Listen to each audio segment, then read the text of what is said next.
चुनावी आहट के बीच पश्चिम बंगाल में एक नई जंग छिड़ गई है, लेकिन ये जंग नीतियों पर नहीं बल्कि आपकी थाली पर है।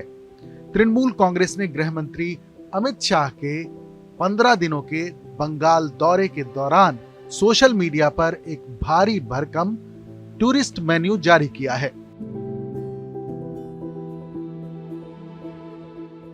टीएमसी ने अमित शाह को बंगाल के मशहूर मांसाहारी व्यंजनों का स्वाद चखने की सलाह दी है। ये ऐसे समय पर हो रहा है जब राज्य में ये दावा किया जा रहा है कि बीजेपी की शाकाहारी राजनीति से बंगाल के माछेर झोल और इलिश पर खतरा है। लेकिन क्या एक शुद्ध शाकाहारी और जैन धर्म से प्रभावित नेता को मछली खाने की सलाह देना उनका अपमान है? और अब बंगाल में खाना आखिर इतना बड़ा चुनावी मुद्दा क्यों बन गया है? आइए समझते हैं। मछली अब बंगाल की रसोई से निकलकर चुनावी रैलियों के मंच तक पहुंच चुकी है। ममता बनर्जी समेत टीएमसी के तमाम नेता चेतावनी दे रहे हैं कि अगर बीजेपी जीती तो त्योहारों के दौरान दूसरे राज्यों की तरह यहां भी नॉन वेज की बिक्री पर पाबंदी लग सकती है। जवाब में बीजेपी भी पीछे नहीं है। पार्टी के उम्मीदवार अब हाथों में मछली लेकर चुनाव प्रचार कर रहे हैं। शरदवत मुखोपाध्याय जैसे नेता खुद मछली पकड़कर दिखा रहे हैं कि यहां कोई पाबंदी नहीं है। जानकारों का कहना है कि टीएमसी के इस नैरेटिव ने बीजेपी को अपनी रणनीति बदलने पर मजबूर कर दिया है और माछ भाते बंगाली अब 2026 का सांस्कृतिक युद्ध घोष बन चुका है।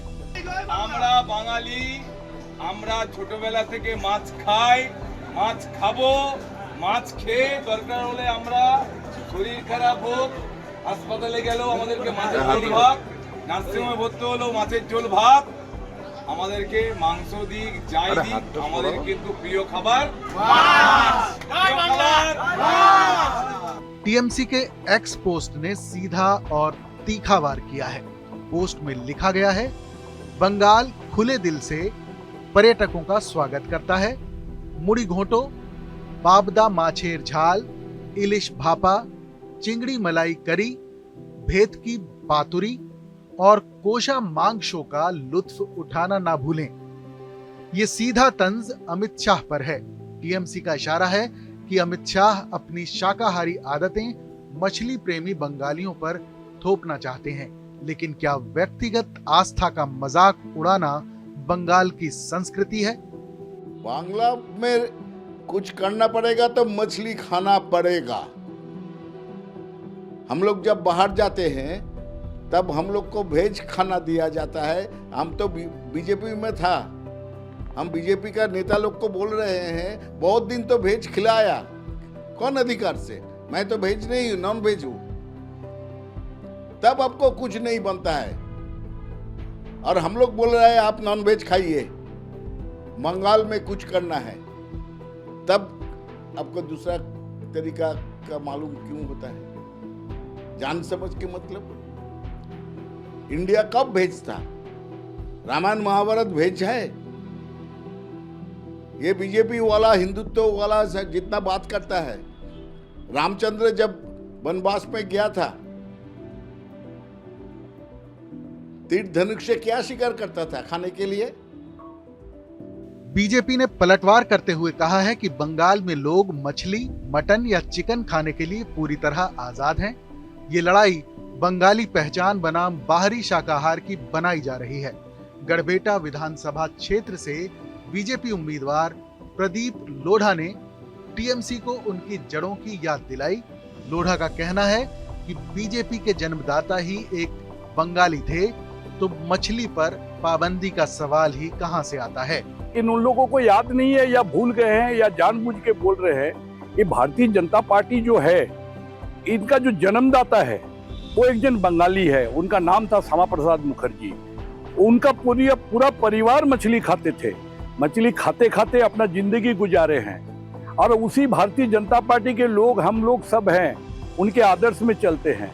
लेकिन हमारे बीच में भी बहुत से लोग हैं जो नहीं खाते हैं मछली और बहुत से लोग हैं, ज्यादा करके 99% लोग हैं जो माछे भाते बंगाली बोल के एक तो कहावत है, वो हर बंगाली माछे भात में ही रहता है। उसके बारे में तृणमूल का गंदा पॉलिटिक्स है, इसके बारे में कोई विचार व्यक्त करना भी गलत होता है।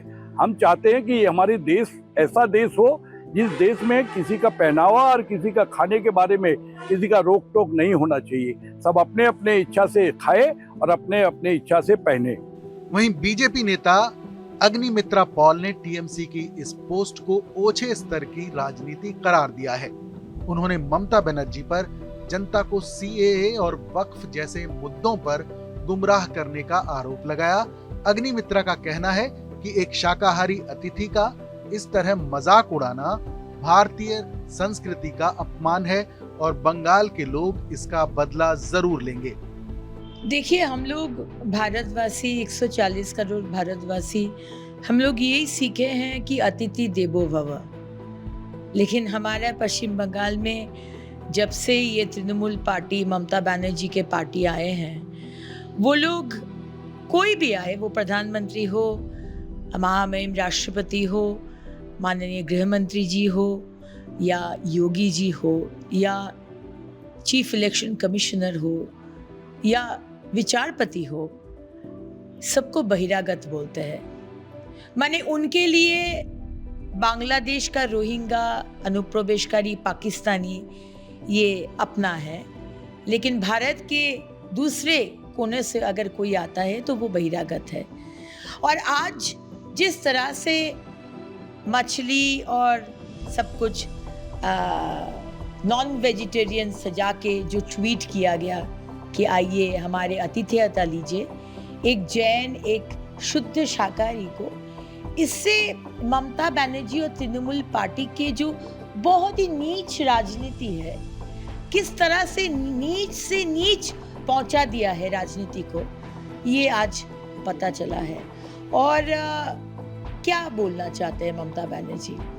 आप मछली सजाकर अमित शाह जी को देकर आप क्या बोलना चाहते हैं कि जो मिथ्या असत्य आप प्रचार कर रहे हैं, जो आपका आदर्श है विभ्रांत करना लोगों का, आप बोलना चाह रहे कि भाजपा का शासित 21 राज्य में मछली बंद कर दिया जा रहा है, मांस बंद कर दिया जा रहा है। अब उस दिन बोले कि प्रेग्नेंट महिला को भाजपा आने से अंडा नहीं दिया जाएगा। मैंने कितना असत्य।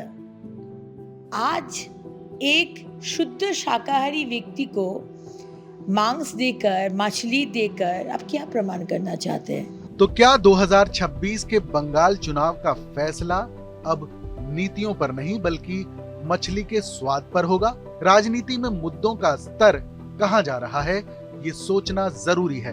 फिलहाल बंगाल की चुनावी कढ़ाई में माछेर झोल की खुशबू कम और बारूद की गंध ज्यादा महसूस हो रही है।